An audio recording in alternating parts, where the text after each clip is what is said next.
makes me feel like a man. You want every team to lose any other game?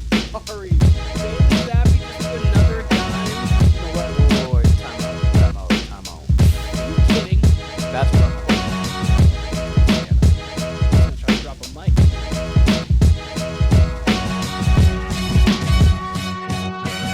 Welcome to the Warner Brothas Podcast. My name is Keenan, joined by my brother Kyle. First team eliminated, Kyle. How's it going? I'm doing great. It's been a great couple weekends of playoffs, great couple weeks of playoffs, I should say. I mean, it seems like the playoffs never go the way we predict, but like not even the way we really even think it's going to go. Like if you would have told me Phoenix was going to get swept, maybe I'd believe it, but I don't know. I really didn't expect it. I can say that. I expected a much more competitive series, but it's been a good playoff so far. Yeah, it absolutely has been a very good playoffs thus far. I've been glued to every game that I possibly can be, including like series like the Cavs Magic, which has been like the forgotten series almost, and that's been interesting too, just because those ones get the NBA TV looks and not many people are talking about them in media or anything like that. But I've very much enjoyed all of these playoffs. Do you want to start in order of like the games? Like, do you have any specific series you want to start with? If not, I'm just going to start throwing out series and we can talk about them. Yeah, throw them out. All right. So first one I'm going to throw out is OKC versus the Pelicans. Your thoughts on that series and how you feel it's been shaping up so far? Well, I obviously thought this was going to be a more competitive series. The Pelicans kind of rolled over in game 3 at home, down 2-0, so that was disappointing. I do think the series is over tonight, so I think the Thunder will sweep. The Thunder have just proven to be wise beyond their years. They've proven that all year, really. Just the way they handle themselves, the way they conduct themselves, it's a reason why Mark Daniel got, Coach of the Year. Big part of it. I think Missoula got snubbed, especially for being fourth in voting. I think that's insane for a 64-win team. Yeah, fourth is crazy. I'm fine. I had Mark Daigneault. I'm fine with him winning. Missoula to me should have been 2, but I think 4 is crazy. Right. So, he clearly has them playing the right way. They play hard on defense. They share the ball. They play for each other.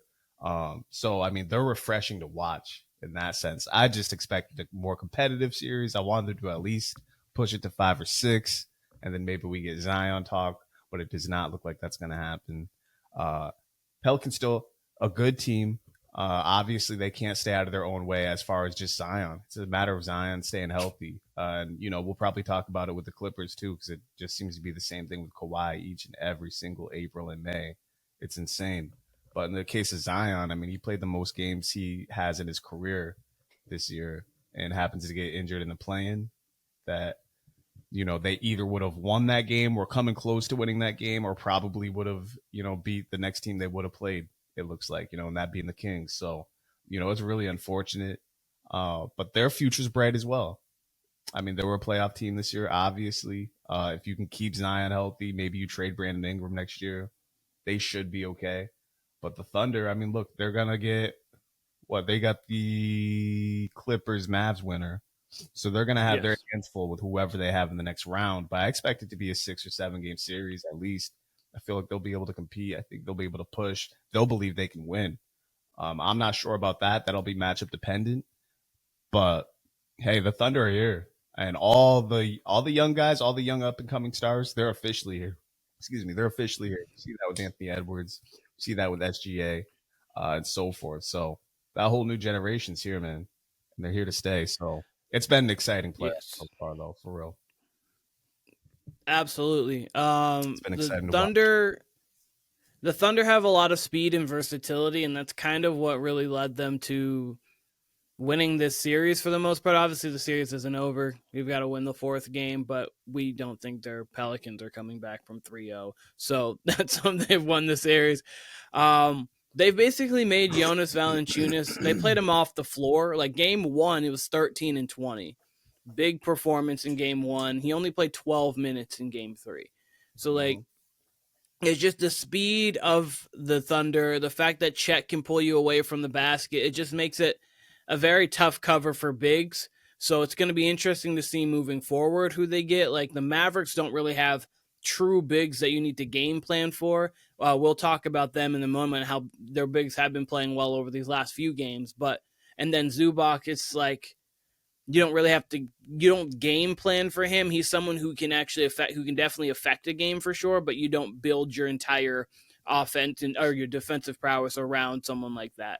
But really the series came to me as I think the Thunder 5, their starting 5 is a top 5 unit in basketball. It's up there, obviously. Sure. The Celtics starting 5, the Nuggets starting 5, the Timberwolves starting 5. So that's really, I mean, there's probably a couple other units that I might be not talking about. The Clippers fully healthy, but right now without Kawhi, I can't really say that they're a whole unit. The Mavericks have a very good unit, but like, I just think the Thunder starting 5 is one of the best units in basketball right now, and that's kind of what I've taken away from the series. Their versatility is going to be tough for teams to match up moving forward. Definitely. And you're correct. They really are. That's why it's so funny they don't really have a backup big, because they are equipped for any other style of basketball, it seems, except for the bigger team, like the Timberwolves, like the Lakers, and even the Clippers a little bit. Which is why you were saying Zion could give them problems, because obviously Zion might not be the tallest, but he's got at least 65 pounds on Chet, probably more so closer to 100 than probably 50, to be quite honest. Yeah, he would have got Chet in foul trouble, out of the 4 games they played, you'd figure, 2 or 3 of those he's in real foul trouble, at least like early on. You know what I mean? Yeah. Seems like every one of your bigs is going to get in foul trouble at some point. But, oh yeah, Zion would have presented a world of trouble. He was playing his best basketball. You would have probably had to put Lou Dort on him, which is unfortunate, but you probably would have had to throw Lou Dort on him with like Chet roaming, just because Lou Dort is the only person on that team size-wise that could actually fight back with him. Right. Yeah, no, it would have been very interesting to see that matchup. And, hopefully next year we can actually finally get Zion in the playoffs. We have talked about him a couple times. We're going to move to Clippers Mavs. This is the one West series that's really like a 2-2 hope, like giving us some hope for a late series. How are you feeling about this? I mean, this series is going exactly how I thought it would go. I thought it would be 2-2 after 4, or sorry, 1, right? No, we're not 2-2 yet. We're 1-1. It's 2-2. Yeah, we're 2-2. Yeah, it's 2-2. Yeah, we're moving along. 2-2. Crazy. Yes. No, yeah. I figured we'd be 2-2 at this point. 2 very competitive teams. Luka normally kills the Clippers. That is not the case in this postseason. Yesterday's game was phenomenal. That might have been my favorite game of the playoffs. Just the one-on-one scoring from, you'd figure, I would say, the 4 here of Luka, Kyrie, Paul George, and James Harden, but it was really 3 out of the 4. Luka had a bad game. Kyrie was unbelievable from the second quarter on. Like, he could not miss. He was looking to score, and it seemed like everything that left his hand was going in. Paul George was going scorched earth on everybody in the first half. Like, could not miss. Like, literally looked like he was going for 40 or 50. Ended with 33. And Harden, we give him shit a lot for how he is in elimination games, but before elimination games, he really is, up there with any postseason performer, because he just put it away last night. I mean, he was incredible down the stretch. He was cooking Luka. Like, Luka couldn't do anything with him. Luka looked like a junior high school kid at times that's guarding him. Like, it's weird because Luka has been engaged, much more engaged than he usually is defensively, and he has been trying. But Harden just made him look bad. Like, Harden was virtuoso yesterday. It was honestly, though, the amount of tough shots James Harden, Paul George, and Kyrie made from the beginning of the game on, like the entire day, just one-on-one, like me versus you type shots. Mm-hmm. It was absolutely fun to watch, and it was a close game. And you had a 31-point comeback. Mavs come all the way back. Clippers hold them off. It was a completely different atmosphere that I can remember from like any comeback. I don't know how much of the game you saw. I know you were out early yesterday, but like the Mavs were down 22, or they cut it from 31 to 22 in the second quarter. And it was kind of like we were talking about last week with how like you gain confidence now when you're around 18, 20, where before that would seem like Yep. a death sentence. You know, they cut the lead to 22, and that you would have swore the Mavs cut the lead to 12. How the crowd was going, like you just don't see that from many crowds, and especially I wouldn't have expected it from the Dallas crowd at all. But 22, you would have thought they cut it to 12. Place was going crazy, and they just kind of little by little kept chipping away at it. I think got it to 15 by the second half, and they kind of took over the third quarter. Harden and Paul George, I believe neither one of them scored in the third quarter. I know for sure Paul George didn't, but I don't think Harden did either. And if it was, one or two baskets. And then they took over the fourth again, especially Harden. Kyrie, like I said, he was phenomenal all the way through. Luka looks banged up. It's anyone's series. And, if you're the Mavs, you got to feel good because, again, Luka's not playing nearly to the level I thought. I think he's averaging 29, but it's more like the Jalen Brunson series I thought he was going to have. Jalen Brunson started off very inefficient. He's kind of cleaned that up the last couple games. Luka's been completely inefficient the entire way through, and especially from three. He's really he's like shot hunting, which is normal of Luka, but overall he's still gonna play make, he's still gonna get rebounds, and he's still gonna get his points. He's just not getting them the way we thought he would. And the Clippers are really making him work, especially Terrence Mann. Terrence Mann, I think he was 4 for 21 when Terrence Mann was guarding him. And that was at some point during yesterday's game. So that stat might even be more in Terrence Mann's favor as of today. Yeah. So we got game 5 going back to LA. Anyone's game. The Clippers, I think they're playing better without Kawhi just because they know for sure, okay, Kawhi's not here. And you could kind of see that in the 2 games Kawhi played. There was just a different energy to the game, and Kawhi was trying to get his feet wet, which is really weird. That whole situation is extremely weird. I'll touch on that after. I'm going to let you talk, though, because I'm going on. But I'll get back to everything you said was everything I wrote down, just so I'm gonna pretty much just go bounce right off of what you said. Series is everything that we wanted it to be. The Clippers are right now better without Kawhi, and it's not because Kawhi makes them he's not a great player. Obviously, we know what Kawhi is. It's just the fact that he's trying to get back in rhythm, and when you have Kawhi back in rhythm, it's taking James Harden and Paul George out of theirs. James Harden's averaging 30 without Kawhi, 21 with him. Paul George is averaging 27 without Kawhi and 14 with him. So both of them have been more effective players without Kawhi Leonard, and it's because they know exactly what their role is, and they're the number 1 and number 2 there, which suits them well. This James Harden, if we got this James Harden in elimination games, he might have a ring at this point somewhere. He might have gotten one somewhere. But I don't know where it would have been. They possibly could have upset the Warriors in that game 7 because that game 7 was close, but the Rockets missed 21 straight threes or something along those lines from the second quarter on. So possibly they could have done that or whatnot. James Harden's been in plenty of playoff positions. Maybe even last year, game 6, they upset the Celtics, but that's going on. We don't know. But this team has been better without Kawhi. The Clippers look like a team who definitely can take this Mavs team 7, even if Kawhi doesn't play. Luka, the Mavs should be happy because it is 2-2, and you're getting 29, 10, and 8 from Luka, which is obviously very good stats. Shooting 27% from 3 right now, which is not good at all. He's been inefficient. He's missed open threes, and I think the open threes that he's missing is making him shot hunt more so. So he's taking those tough contested step backs, which are fine when you're rolling, but when you're not rolling, that's when those shots become kind of detrimental. Kyrie played his best game probably since game 5 of the 2016 finals.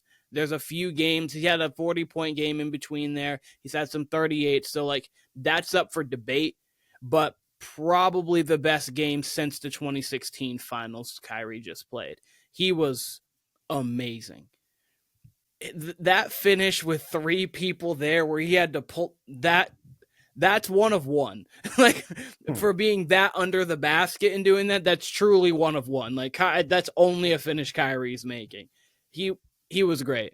It was one of those games you almost wanted the Mavs to win in a little bit just because that Kyrie comeback would have been a legendary moment for him. But then at the same time, you're I'm glad it's 2-2 because I want 3 more games of this, hopefully, instead of 1 or 2. But yeah, this this series is everything that I was hoping for it to be, and I hope it's the same thing for 3 more games because as a basketball fan, I'll be elated if that's the case. Yeah, I mean, my 2 favorite series going into this first round was this series as well as the Sixers and Knicks. And Yep. This has absolutely lived up.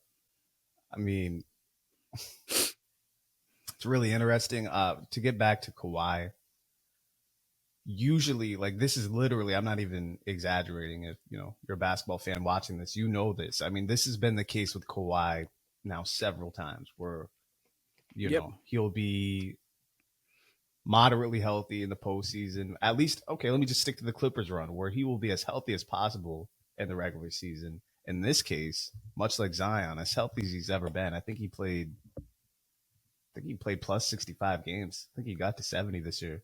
I don't know, but he's played the most he has in a Clippers uniform this year. And then here comes mid-April, Kawhi can't go. And usually when we do see him in between here in this little, I don't know if I can play, I can't, blah, blah, blah. Usually he ends up sitting. That's what's happened the last few years, or he's gotten an injury that will actually cause him to not be out or not be able to play, like a torn meniscus or a torn ACL. Now he's in between. Yep. Now it's got inflammation. And usually when that's the case, like during the year or something, usually he will come back when he's ready. And it's like Kawhi never left. I've never seen anybody able to jump back from a serious injury or from a long time away and just be able to jump back into 23 points, 6 rebounds, efficient shooting. That's usually what Kawhi does. That's not what we saw in games 2 and 3. He was just out there trying to get his legs back, which is not what you want to do in the middle of the postseason. I'm honestly surprised. Especially against that team. I'm surprised they brought him back. I mean, obviously it's Kawhi. If he's out there, you want him out there. Or if he's able to go, you want him out there. But, the fact that he was really just trying to knock the rust off in the middle of a postseason series against a team like Dallas and Luka and Kyrie, like you said. I thought that was very interesting. And it was so tangible how much it took away from Paul George's and James Harden's game. And, for them to really not miss a beat and perform the way they did in game 4. I said you got to feel well if you're the Mavs, not having Luka playing well in your 2-2. You got to feel even better if you're the Clippers, playing the way you are without Kawhi, getting the production you do from the bench. That's why I was not worried about this matchup as far as the Clippers and the Mavs when everybody was on the Mavericks, because the Clippers are deep and Tyronn Lue can coach. And at the end of the day, yeah, you got this performance from Kyrie, but if you really bottle up Kyrie and Luka and you really, they're going to get their 30, they're going to get their 25, whatever. But who else is really going to score for this team when push comes to shove? You can get that from Norman Powell without Kawhi in the lineup, right? You're obviously going to get scoring from Harden and Paul George. You can get that from Norman Powell. You can get that from Westbrook on some nights. They can even run shit through Zubac. Zubac has been a big portion of this series as well. He's been controlling the paint for typically the first 3 quarters. In the fourth quarter, they have been going away from him depending on the game, but Zubac has been a pretty big portion of this for the first 3 quarters for sure. For sure. And he plays that dunker spot too a lot of times in the pick and roll where he's just roaming the baseline like Aaron Gordon. Will finish the play. And then you got Amir Coffey, you got Terrence Mann who can knock down threes, who are at least going to crash the boards, much like Westbrook. Like, they just got such a well-rounded team that, they can sit Kawhi. And, if they get past the first round, maybe have him for game 1 of the second round. I'm very interested to see how this goes the deeper the Clippers get, even if they get out of the first round. That being said, I mean, Luka not playing up to standards. Who's to say he won't go for 45 tomorrow? Who's to say he won't go for 45 the next game after that? And then game 7, you never know what's going to happen. And I fully expect this to go 7. Same. Maybe we'll do picks after. Still working on who I would pick for tomorrow's game and a do or die game 5. But we'll do picks. We'll do picks at the end. We'll save that for the upcoming games. Okay. So next we're going to go on Timberwolves and Suns is the first series that has actually completed. I have the most to talk about with this series. Did you want to start or did you want me to start off on this? I want to hear what you have to say about. So first things first, we're going to start on the Timberwolves side before we go over to the Suns side. I think that Anthony Edwards is officially a top 10 player in the NBA. I don't know if that's it's hard to talk about, which I can go through who I would have right now, but I believe he is officially in the top 10. He's a killer, a true killer, and this Timberwolves team can absolutely make noise in the second round. I know they're going to be slotted to play the Denver Nuggets. They do match up pretty well against Denver. They split the season series. You have Gobert, Towns, and Naz Reid to at least try to be around Jokic. Obviously, it's Jokic, so he's going to do what Jokic does. Alexander Walker, Edwards, and Conley can see Jamal Murray. They obviously were the best defensive team for a reason, and then offensively, they can stretch the floor, especially if you get maybe a lineup with Towns at the 5. You can stretch Jokic out a little bit, see how all that goes. But they can match up with Denver and make that an interesting series. I still favor Denver in that series, but they can make it interesting. I think that's a 6-game series at least. But I'm going to let you respond to that if you have any response to that. But I think that's a 6-game series at least. But I think they can make it interesting with Denver. Keep going. I'll respond to all Okay, of I'm this just after. making sure. And then, so I'm going to quickly run through my top 10 in the league right now. My top 10 would be right now Jokic, Luka, Giannis, Embiid, Anthony Davis, Jason Tatum, Steph, Anthony Edwards, LeBron, and Durant. Is that And in if you order? want to, in order, and if you Anthony want to Anthony switch Davis out, is 5? Anthony Davis is 5. I think he submitted himself as the top 5 player in the game. That's a statement for someone who I don't. has completely disappeared in the fourth quarters here. He didn't. I was gonna say he's played bad into fourth quarters 2 and 3. In game 1, he was very good, and then in game 4, he was very good. I was gonna say he had just barely had a 25 and 20 game. Anthony Davis in these playoffs has been. He's great. What? Don't get me wrong, but I don't know. You take LeBron off that team as is. I don't know where the Lakers are. You know what I mean? I don't know if he can carry a franchise the way someone like all the other guys can, like Steph or Luka or Anthony Edwards. I don't know, which is fine. It's okay that Anthony Davis is a number 2. I guess he's more like KG than Tim Duncan in that regard. But I don't know. I don't know. I'd be very interested to see where AD would be as the franchise player now. I don't know if I could have him all the way at 5. 10's cool. 10 or 12's cool. But 5, that's strong to me. That's strong to me. But keep going. That was the one that I feel. I just think that defensively, he is arguably the best defensive player in the league. I know how you and I both feel about Wemby. So to me, though, that's the argument. I know obviously Rudy Gobert I think is going to win his 4th defensive player of the year, but again, I feel that's just I don't know with me. I don't think he's the best defensive player in the league. For me, Anthony Davis is probably the best with Wemby right there. If you want to say Wemby, I have no problems or arguments with it. And then the offensively, stats will back up Wemby too. But Again, I have no problems with that. I know some people won't want to jump and say that now, but I have no problem with someone who says Wemby. Top 2 defensive player in the league, and I don't think that's really a question for me. And then offensively, he has shown a lot of growth in the sense of he has been aggressive. The thing about Anthony Davis is late in game, the Lakers have been going away from running actual offense, which is what's been they've gone from running from 55 to 60% of the time running actual sets where you're going to feature Anthony Davis, where you're running either pick and rolls with him at the top. The 2-man game between him and LeBron has been deadly throughout the series. And then in the fourth quarter of games, they just have gone away from it for no reason. It's been a lot of D'Lo dribbling up top. It's been a lot of LeBron dribbling up top, Austin Reeves, and them going one-on-one, which is why I think definitely Anthony Davis needs to be more aggressive in those spots to really demand the ball. So I don't disagree with that at all. But I also or crash the yeah, boards. but Oh, he does crash the boards, absolutely. He's been averaging like 15 rebounds a game throughout this entire series. It's just offensively shooting the ball, he hasn't been featured, which again, that's the something with him that you would like go get it, which is why I understand how people feel. So I get where the conversation between Anthony Davis maybe being 5 or maybe being 10 for you, like I think it could be within there depending on how you feel. But that's a little side point. Who'd you have at 6 through 10 again? Who'd you have at 6 through 10? 6 was Jason Tatum, 7 was Steph, 8 was Anthony Davis, 9 was LeBron, 10 is Kevin Durant. Wait, I thought 5 was Anthony Davis. Oh, Anthony Edwards. No, I said Anthony.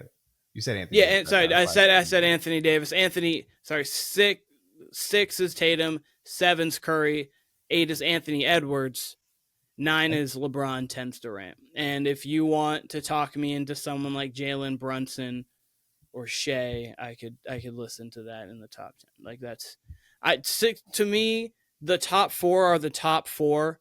I think it's whatever order. I think it's Jokic, Luka, Giannis, and Embiid. I think Embiid's for me. I think, for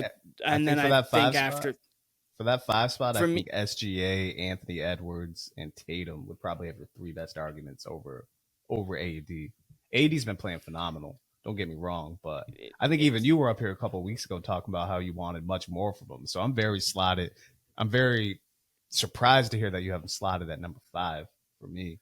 But you know, I'd have him in that top 10, 12 zone for sure. No, definitely not below. I think 12. he's definitely top 10, and I have him there. But like the thing with these NBA lists is like it could change by the week for me. So like that's the hard thing really about this. For me, I don't even really the one thing that's a constant is Jokic is the best player in the league, and then after that, 2 through 15 can change. Jokic is 1, 2, 3. Like if you want, I have Luka 2. It could be Giannis. Some days it feels like Embiid. Some days it feels like because it's impossible. Just Jokic is 1, and then from there we can have conversation. It's impossible not to say right now like Jalen Brunson's not a top 10 player at this moment. It's almost impossible to say that. So. See, and that was where I was looking at it because I was going through and I was like, wait a second. Like would you take out Durant? If you asked out or LeBron, probably you'd have to take out. Probably see that's what I was thinking too. Like I was reading through this and I was like, it's hard for me to say Brunson's not top 10 too. Like and like it just changes on the day. It really changes on the day for me, and I'll solidify something at the end of the season. I will go through and have the same pyramid thing or rank or tier thing that I had last year and solidify myself one. But as of right, really the point was about. What's up? Where was AD last year? I'm curious to hear that. You know, he was in the 9 to 14-ish range. Roughly around there. I don't have it off I think he was in the 9 to 14-ish range last year. But I get what you're saying. I guess for me, top 5 would mean like you're automatically getting out of the first round with these guys kind of thing. Which in Luka's case, I mean, he's got the Clippers. He's got a whole squad to go against. But, you know, top 5, you know, back when it was Bron, KD, Chris Paul, Dwight, and Kobe, you know, that meant like you were at least getting second round. For sure, second round. We'll keep going. Though. You said you got much more to say, so yeah. Okay, so that was that. Really, what I wanted to, a point I wanted to make was Anthony Edwards is officially top 10, like solidified to me. If that just solidified, there's not an argument for me. Him outside of the top 10, and then on the Durant aspect that we've talked about now. This experience was cool. Devin Booker, 20 points in the first 3 games. He was averaging 20 points on 38% from the floor, 27% from 3. Obviously, he exploded in Game 4. Bradley Beal played terrible in Game 4. He averaged 16 for the series. Kevin Durant was the same Kevin Durant we've seen pretty much for his entire career. He was 27, 3 assists, about 7 rebounds, 55 from the floor, 41 from the 3. Same Kevin Durant we saw for the regular season. Same guy. But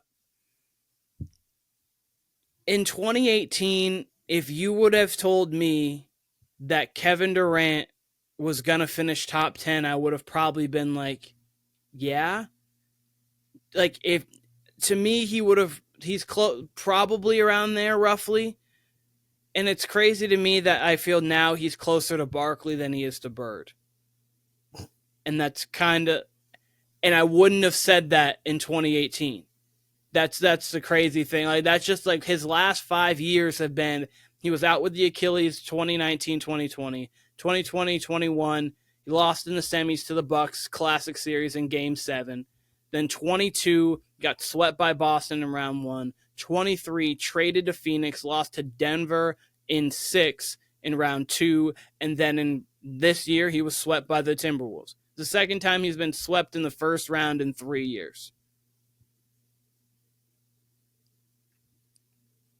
That's crazy. And it's just hard because obviously he was at that point gone to 4 finals, 2 finals MVPs. Obviously, he really went to 3 because he only played in Game 5 in the Warriors 2018 run, and he only played for like 11 minutes. But he's been to 4, really been to 3, 2 finals MVPs, an MVP in 13-14, I believe a 4-time scoring champion. He's been someone who is obviously 3rd in the ranking in this generation behind LeBron and Steph. I would put him 3rd. And then now players like Giannis and Jokic, you could already argue, are like higher than him. And that's a testament to Jokic and Giannis because like they've been phenomenal players. Obviously, each of them have 2 MVPs. Jokic might win his 3rd here in about 3 weeks, 2 to 3 weeks. And then Giannis Defensive Player of the Year, champion, Finals MVP. Jokic, champion, Finals MVP. Maybe en route to winning his 2nd championship in 2 years. We'll see. But like you could argue both of them are ahead of Durant now. So it's crazy to think because the trajectory of Durant has absolutely changed in the last 5 years. And that's why you've got to play out these careers. And it's hard to really, his trajectory changed July 4th, 2016. His whole trajectory changed that day. Yeah, no, so his trajectory changed there, but then it went down, but then it was going back up again. And then it went down. So, like, it went up, and then down. Like, his trajectory is complete. I don't know if Durant has been up since that day. That's me personally.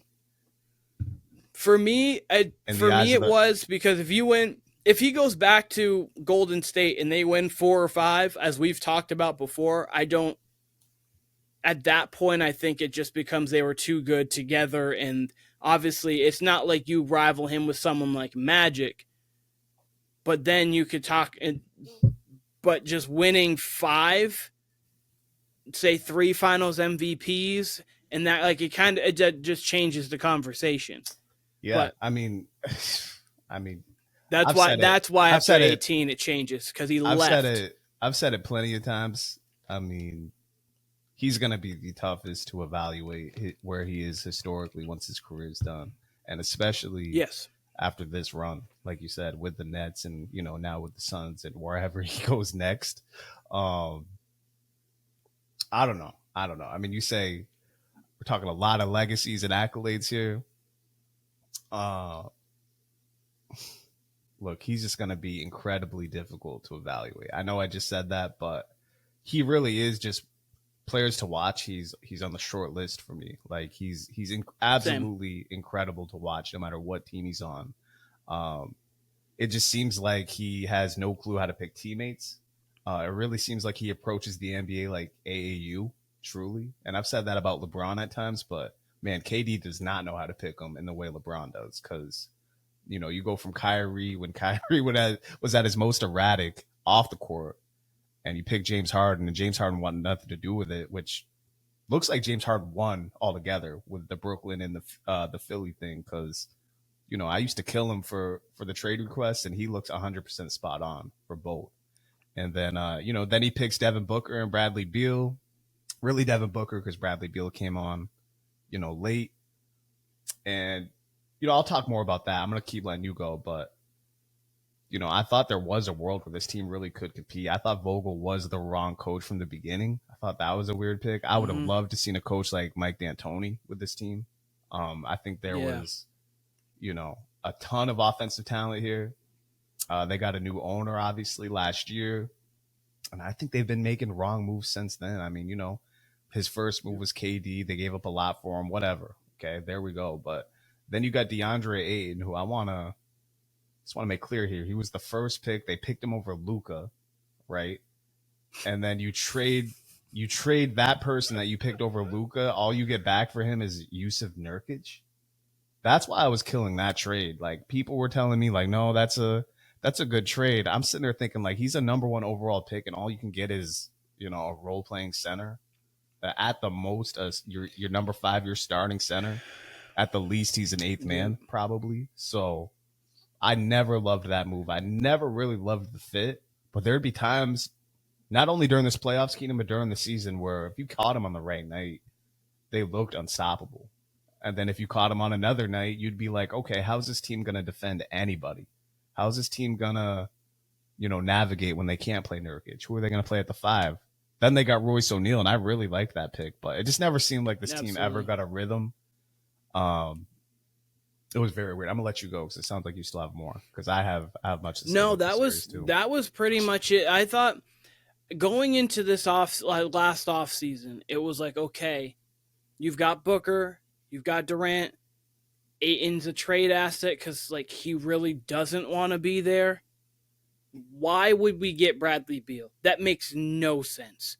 And it made no sense at the time, and it still proves to make no sense. It does if you have an offensive coach. You can't have a defensive coach for a team that has that. There's a way where that could work. There's a way that there is a way, but it's like you have to play with the Pacers. But they weren't playing like the Pacers. They would play pretty fast. I mean, let me take. They don't shoot threes though. That's their problem. They don't shoot any. They don't stretch the floor. They're a mid-range shooting jump team. Not in the regular They didn't season. In the postseason. I mean, they didn't. They would shoot their threes. They averaged Booker, Beal, and Durant. They averaged like 20. They averaged like 24 threes a game. They were so low throughout. Like, they just didn't shoot three. I mean, Vogel wanted them to shoot like 43. They were 8-2 when they shot 43s, and they just didn't even come close to that clip. Yeah, no, they needed to spray the threes more for sure. Just kind of like what Boston does, just spread them out and shoot it. But just watching the games, you saying the stat, okay, they got 24 threes, whatever. But just watching the games, it looked like they were shooting a healthy amount. I never felt watching it like, oh my God, this team's living in the mid range or living at the rim type of thing. So, but watching them, especially in game 3, when the series looks to be over, Minnesota's up, between 8 and double digits. It was very fun to watch Phoenix. It seemed like they found their 5 in Durant, Booker, Beal, Okogie, and then either one of Eric Gordon, or that would have been Grayson Allen. Was he healthy, And forgetting one more player, they probably could have slotted in that Royce spot. O'Neal. Maybe Royce O'Neal. I feel like there's one other. And then sometimes they threw Nurkic in there, just all depending on what lineup you had to combat with the. Yeah, no, I was thinking more of a shooter, Timberwolves. but maybe I'm leaving. Might be leaving one guy off. But either way, they're down double digits to the Timberwolves in game 3, and they're trying to fight back. And they're obviously too small on defense, but on offense, they were literally running like a pickup style offense. Like, all right, I'm gonna get one here, or basically just going 5 wide and trying to get the best shot they could. And they were getting whatever shot they wanted against one of these top defenses at will. If they want to get to the rim, they got to the rim. If they wanted an open 3, they would get it. If they wanted it, an ISO at the mid-range, literally whatever they wanted, they got. So there is really something there. They couldn't put together the chemistry. They even had a quote from Bradley Beal last night where he had said apparently after game 3, like, oh, the vibes are good, this and that, but, whenever we get down, we seem to fold. I mean, that shows you right there you haven't been together long enough, or that you don't have the right coach for this team, or truly what you don't have is the right leadership. And, I think that's where we've miscast KD his entire career, is his leadership. I think, his talent has been such at a Hall of Fame level. You expect him to be the leader of of a LeBron, of a Steph, maybe even a Kawhi. You don't hear much about Kawhi being a bad teammate, even though it seems like he is, because he never really lets the team know what his health is. But man, KD's teams just don't seem to have heart. And I'm not going to take that back to the Thunder because, I mean, now looking back, it really does seem like Westbrook really was the alpha of that team. And what caught my eye, I know I'm kind of bouncing around all over here, but what caught my eye, Keenan, last night, you know, we talk about Anthony Edwards, who, sidebar, I want to say, you know, he had a slow first half. I think he only had 9 points in the first half. And he has a lot of games like that where he's not really scoring much or he's not terribly aggressive. And he wasn't even really that aggressive in the second half last night, as much as he was taking smart shots. And he just happened to knock down every single one of them things. Like, he was just in a rhythm. And he wasn't forcing it. And it was, by the way, that dunk was people give him a lot of MJ comparisons, and I'm like, I don't know. Like, I get it. They look alike and they kind of move alike, but that dunk, I'm like, oh, that was some Jordan shit right there. That was true. Like that one was MJ. That one was MJ.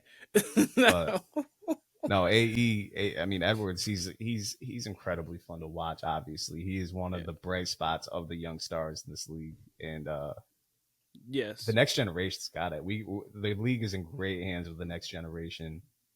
But back to he's the one player that I would love in Miami. Like, obviously you want like stars in Miami, but I feel like he just fits Miami more perfect than like any other superstar in the league. Like, maybe. Possibly, yeah. Like, he just fit, like, just his defensive tenacity. He'd fit that, like, how ferocious he is, killer. Like, obviously, someone like Shea could play in clearly Luka's great. Like, all these stars, you would be like welcoming for him, of course. But he just fits everything Heat culture is, and he's just a guy. He's cut from the same cloth Jimmy Butler is, so it definitely would fit. It would for sure fit. Yep. But you go on what you're saying. He's rolling. The Suns look like they're competing, especially in the third quarter. They had a great third quarter. They had a great game, really, up until the fourth quarter. And then around 6 minutes, I wrote it down. Anthony Edwards, he hits that little, I guess it would be a step back three. Hits a three over somebody. Yep. And it's still a one-possession game. And then this is the weirdest thing. I don't think I've ever seen this from anybody. I mean, maybe I have, but this, what I can remember, I've never seen this. I don't know if you remember this, Keenan, but I think Bradley Beal has it. They inbound the ball to Bradley Beal. He's jogging up the court. It's like him, Booker, and Durant. Durant. Kevin Durant? Yep. Yeah, and he tosses it cross-court Kevin Durant, and he's not even looking. Just a routine. Like, it's almost like something you don't even think of. When someone makes a basket, yeah, you might be looking ahead, but you can always see where the ball is, unless you really don't think you're getting the ball. And in that case, where Bradley Beal was, if you didn't think you're getting the ball, you'd probably be in the front court, in the corner somewhere. I don't know. Durant was definitely in see ball, see the court, see who the ball handler is, range, just jogging up the court. And yeah, didn't see it. They almost turned the ball over. Devin Booker gets it back. I point that out because that was with 4 minutes to go. Kevin Durant did not score from the 6 minute mark on. I think it was 6:23 left. Kevin Durant did not score after that. But specifically after that three, Keenan, I don't know what happened. Durant was just gone. He was at least engaged before that. But 4 minutes on, Anthony Edwards hits that three.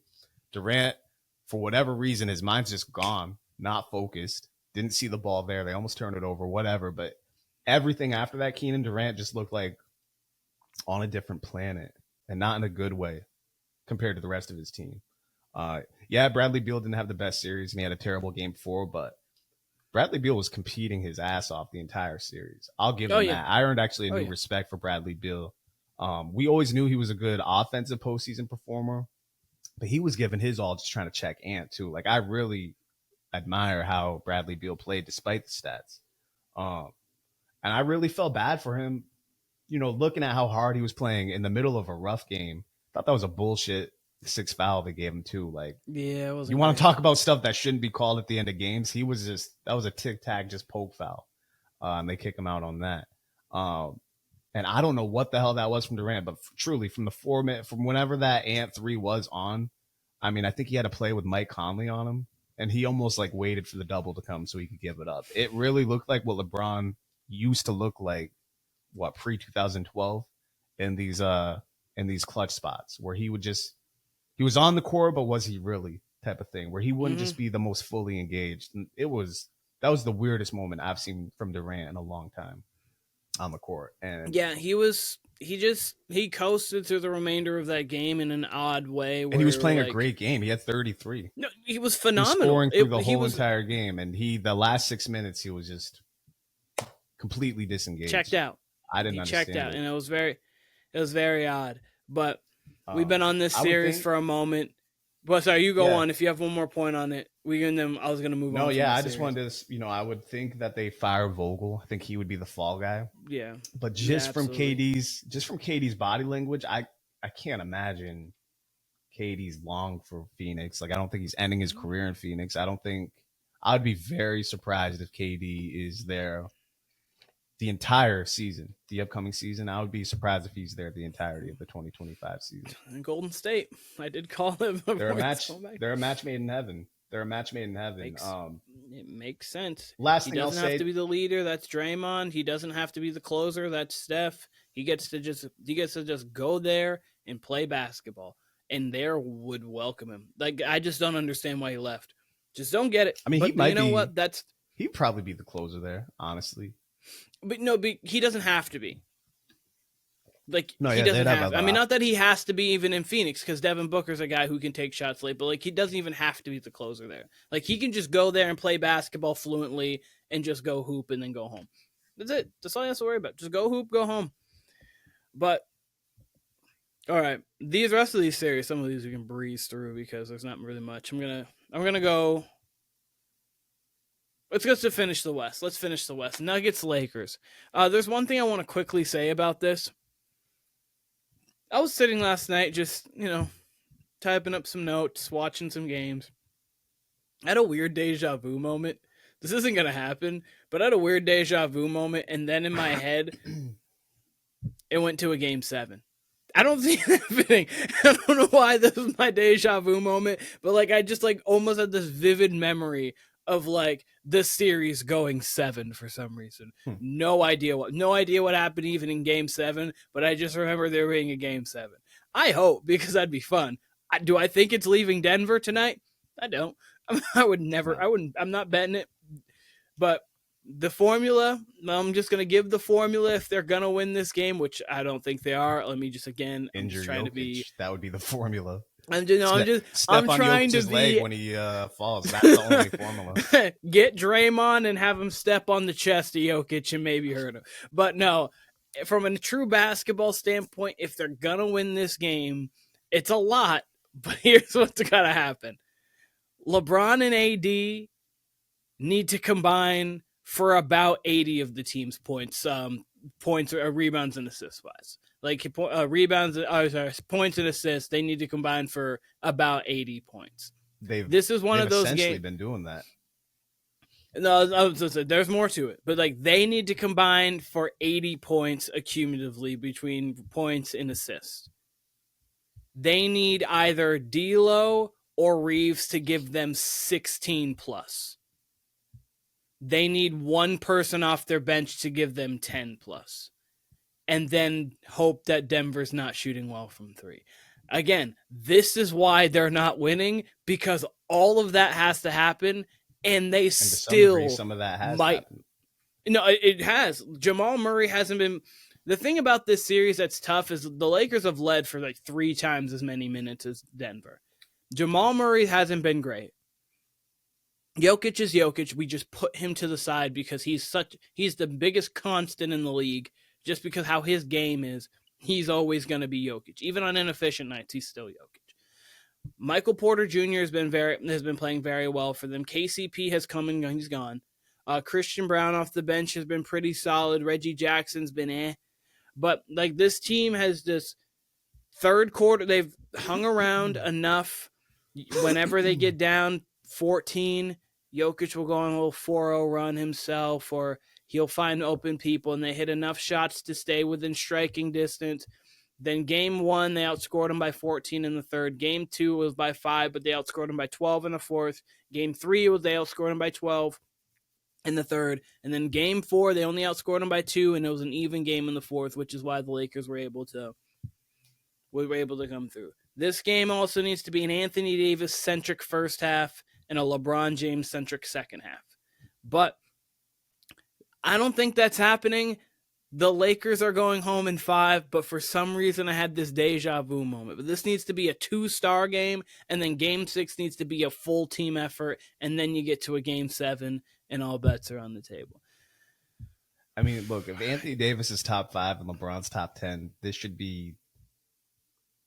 already be a 2-2 series rather than a 3-1 series. So yeah, it should I'll be, say but I that, mean, you had Jamal but- Murray. I mean, that game 2 was the game. Game 2 is the game that they let up. You're up 20. was the game. And then they come back, and Jamal Murray hits one of the better buzzer beaters you're going to see in the playoffs. That's on his highlight tape for the rest of his career. That was a great shot. But game 2 is the game. You have to close that one out, and then it would be 2-2, and people would be giving the Lakers an actual shot. But it's 3-1, and they were down 3-0. We'll see if they can do what Boston did last year and force a game 7. I'm Don't gonna see it happening. This is belated, but I am gonna take down your Anthony Davis top defender in the league. I do want to say Wemby actually gave Jokic problems. Jokic is barbecue chicken, barbecue filet, anything, barbecue whatever. He looks at Anthony Davis like Cheez-Its, like snack food out there. Like he just walks through. Again, AD. I told you I did not have a real opposition against this Wemby best defender. No, I know. No, I was, told but you. I wasn't. You- No, I wasn't. I'm not. No, you said AD would be No, the you're top good. defender, top 2. But I also want to throw another name out there. Your boy Bam. He's getting no love. He should be on the short list for defensive player of the year. And he was a finalist for defensive player of the year this year, I believe. I think. I could be wrong, but I thought he was a finalist for defensive player of the year. I don't think he was. Bam's top 5, easy. I don't think he I was. could be 'Cause wrong I think by the that. 3 was AD, Rudy, and Wemby. But I do hate. I do hate. I think where he's on the short defensive- list. He's top 5 though, absolutely. I do hate where defensive player of the year is gone, where it's gone from best defensive player to now mostly like if your team's good, if your team is top ranked defensively, you give it to the best defensive player on the best defensive team. You know, it started really that Gasol year, I think, where people think LeBron should have got it. That's like the first year I could really remember it. Because before that, it was like, you know, who was the best defensive performer through the entire year. So, you know, I think that's It just happened to be Ben Wallace for multiple years and Dwight Howard for multiple years. But they were truly the best defenders at that time. Like they Marcus were really Camby enhanced and had it a impacted few the game times. to a higher level. I think Marcus Camby won it through a stretch there a few times. Trying to think who else. But yeah, I think Ben Wallace won 3 straight in a row and 4 total or something like that. But back to this series, though, you're right. Game 2 was the game because, the Lakers haven't won in Denver, and I believe I know 4 Bam years. actually was a nominee. It was Rudy, Was he? Wemby, and Bam. Yep. That's Shout right. out to That's right. Bam. Because Anthony Davis was like upset about it, which he should have been. But yeah, Bam is just incredible all around defender. Like in game 2, he had Tatum pretty much locked up. He had Tatum in shackles for a bit there. But back to this series, Denver is just, they very much remind me of the New England Patriots of the Brady and Belichick era, or a team, or even the Eagles of 2 years ago when they made it to the Super Bowl, or the Niners, right? They are so efficient on offense and they're good enough on defense. In the Patriots case, they were, they used to be elite on defense, but point Or is the Warriors in 15-16. The early Warriors that's what this team kind of reminds me of too. They were, obviously a different style, but they were so efficient offensively. They were also like close to the top in defensive rating always every year, but they were so efficient offensively. Defensively, they were amazing. Their roster you looked at and you're like, that's a beatable roster, but the way they played basketball, you're like, how can you beat them in 7? But go on. Right. Yeah. So as far as the Patriots go, which we'll talk about them, I've told you this, Keenan, like when we used to be up 10 in games, I wouldn't even sweat in the regular season. Like anything past 8, I'm like, this game's as good as over, depending on the quarterback. Yeah. Right. And honestly, anything over 4 points, depending on the quarterback, I felt very comfortable. Like, would at least get some nervous thoughts though if it was 7 or less. But 4 was really the range where I'm like, all right, we could lose this game. And talking to Steven during the playing game when it was Heat Sixers, and They had that really ugly second quarter, and the Heat were really only up 8 the entire way. Like, it was a close game, but it just didn't look good for Philly. And Steven's like, man, this shit is over. Like, he just negative feelings about the game. And I'm like, hey, you're only down 8. And he goes, yeah, but it feels like much more. And I'm like, yeah, I could see that. Like, I forget what it's like playing Miami at this time of year. Like, it does kind of feel like a different game. And that's the case with Denver. When Denver's up 8 points, we're just talking about now how a 16-point game feels like an 8-point game with a 3-ball. But an 8-point game against Denver, it's got to feel like a 20-point game if you're the opposing fan. It's as good as done if they're up 6, honestly, unless you can make some incredible shots. They're as good as anybody on defense. Like, they don't wow you on defense, but collectively they play such good team defense and just know where to be. Yep. And on top of that, like we said, they can get any single thing at any point they want on offense. To the point one of where the most efficient offensive players we've ever seen in the game. And he's going to touch the ball 3 times a possession, and he's going to get you an open 3, a shot around the basket, a Jamal Murray tough shot because he can make those, or he's going to score. It's literally, it's pick your poison with him because, like I said, if you go one-on-one with him in the post, he can give you points like any great center, any great offensive center you can think of. Jokic can do that. He's got every move in the arsenal. Just strictly his offense, Keenan, like shooting the ball. I don't know if there's any player I've ever watched where I think every shot they shoot, I think is going in, or gives me the reaction, the inkling that it's going in. Like, every shot he takes, Keenan, I think is good. Whether it's a pick and pop 3, whether it's something in between, those little floaters he does off the short pick and roll. He shoots 95% from 3. Like, he does, seems that but way. like It seems that way. Like, anytime he takes a 3, I'm like, that's going in, because he's like, I don't take many, but when I'm taking them, they're gonna go in. Like, he shoots 95% from 3. I swear. I swear to God, all his misses are in and out or back rim, or they're everything's straight on. Like, it seems, honest to God, feels like every single one of his misses is like as good of a miss as you could possibly have. Like, in and out, perfectly front rim, perfectly back rim. Like, he does not have a bad miss. But back to it. Game 2 was the game. It was a devastating loss, being up 20 to Denver. Denver never folded. And really, this is the thing about Denver that makes them so scary. They could have lost that game, and we all still think they're winning the series. It's the fact that they chose, no, we're not going to let them win this game. We're going to win game 2 and take their heart. And that's exactly what they did. And let me be clear, I fully expected the Lakers to still win in game 3. And then I thought maybe game 4 would be the tough game. Then, the closer that game is in game 3, I'm like, damn, the Lakers need this game where this shit is really over. Because that's the thing. Like, if Denver's around, they're going to go for it, and likely they're going to win. And that's exactly what happened in game 3. Was honestly shocked to see the Lakers win game 4. Got a lot of calls in the first half, but we expect that. And they did their thing in the fourth quarter. They did what they had to do by the skin of their teeth. And I really honestly expected, that's how I thought Suns Timberwolves was going to go yesterday. I really thought the Suns were going to kind of steal it. And, like we talked about, it looked that way up until the 6-minute mark. But no, I mean, there's no way the Lakers win this game tonight. If they would have took care of business in game 3, and we're talking about this being game 4, sure. But they're not winning any game in Denver. Game 2 was the one. They coughed it up. So, yeah, no, this series is good as over. The only reason why I'm giving them 5% chance is because of my random deja vu moment. That's it. There's no, I laid it out, but I don't actually believe that to happen. Their season ends in about 12:49. Their season ends in about 12 hours. They're done. About 12 hours, their season's over. The only way they will stay alive is if Denver truly has the worst game of their season tonight. Or the worst game, at least, of their postseason. Like, if you just get a bad Jokic game, he can't put the ball in the hoop. He's turning the ball over. Jamal Murray maybe keeps playing the way he's playing. Aaron Gordon, by the way, he's had a fantastic series. This team's just clicking on all cylinders.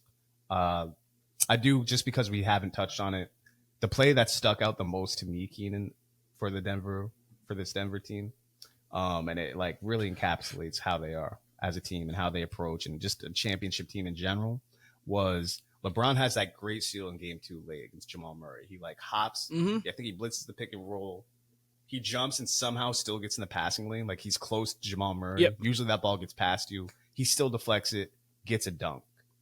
And just seems like a key pivotal moment. Denver doesn't even blink. They instantly push the ball in.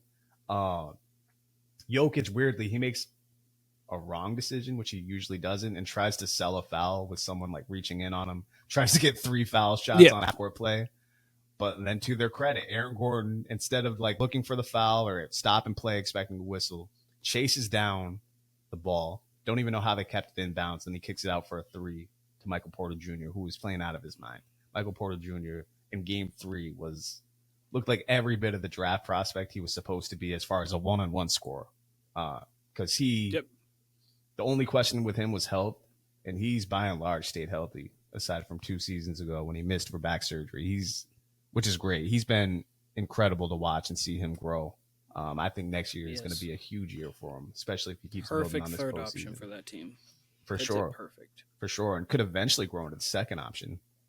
He has that talent. I could eventually absolutely has see that him, talent, but or not even necessarily usurping Jamal Murray, but could be like he's been in this playoffs. When Jamal Murray doesn't have it, you just go to Michael Porter Jr. a little more. You still run shit through Jamal Murray. Kind of like what Bosh was for that Heat team, where Bosh was going to stay in that third role. But if Bosh, obviously different kind of style, but if Bosh needed to get you 30 on a night, like if Wade didn't have it, or LeBron even didn't fully have it, I would say closer to Draymond and Clay, where Draymond's probably your number 2 most important guy, but Clay could lead you in scoring on a night where maybe Steph's got 23, 25. Yep. But if we're doing comparisons, no, this team just continues Which to is why they me. feel like the 15-16 Warriors to me. That's why they feel like, does? or like they feel like that 14-16 Warriors stint, just because like you can talk their roster doesn't jump out, like they're just so overly talented they will always win, but it's like they play. I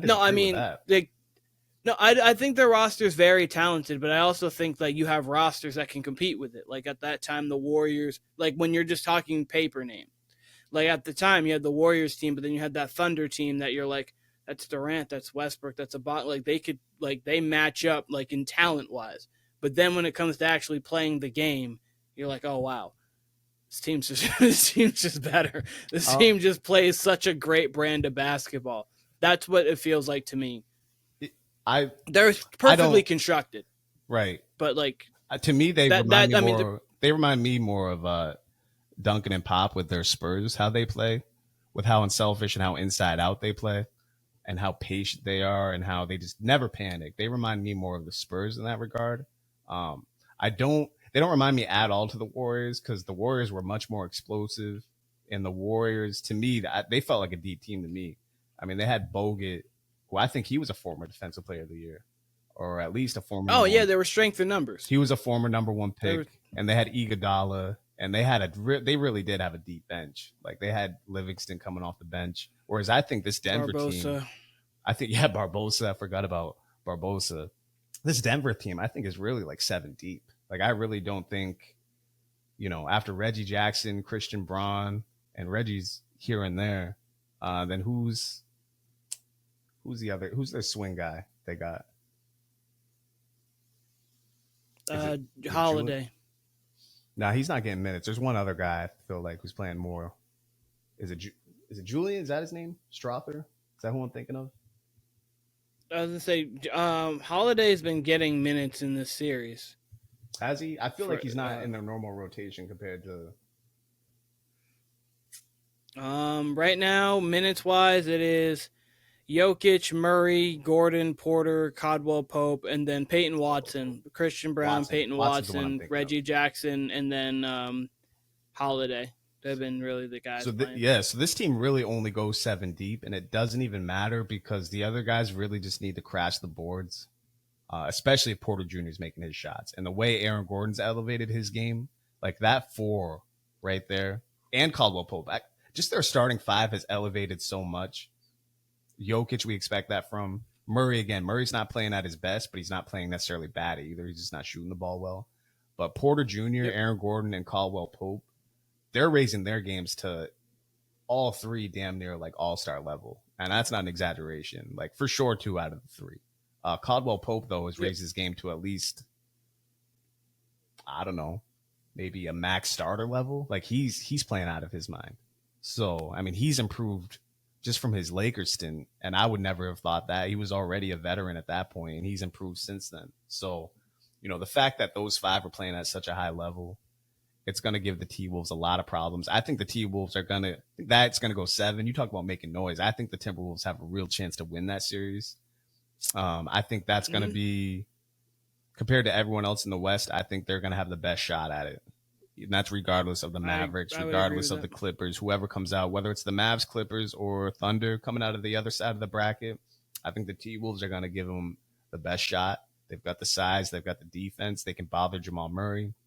They really can make it ugly, and they can make shots. You know, and the fact that you can throw Gobert and Towns just to throw at Jokic, he's going to get one of them, probably Towns, in foul trouble. But the fact that you can just have options, I like that. And they've low-key got a deep team that they can throw, and a versatile team. And they got him to – did they get him to 6 last year? I think they got him to 6 last year. They got him to 5. They got him to a tough 5. It was a tough 5. And I think this one's going 7. Again, assuming – the Lakers don't do the deja vu and get the Nuggets to 7. Who knows how that ends? But I don't know. I think that will be a super competitive series. I think it'll be the best series of the Western Conference, aside from Clippers Mavericks, because I think that one's still gonna have some fireworks in it. But we can move on. We've been talking about this one quite a bit. Yeah, I was gonna say those are the 2 series that obviously Timberwolves and Suns. They had a lot of stuff to fall out, and then this series, obviously, because of Denver and their greatness. I've got little to say about this Boston-Miami series. Boston, take care of it in Game 5. Don't let this series stretch longer than it needs to be. You're clearly better than the Heat on all aspects. That's really it. That's it. If you do that, then Game 2 doesn't matter.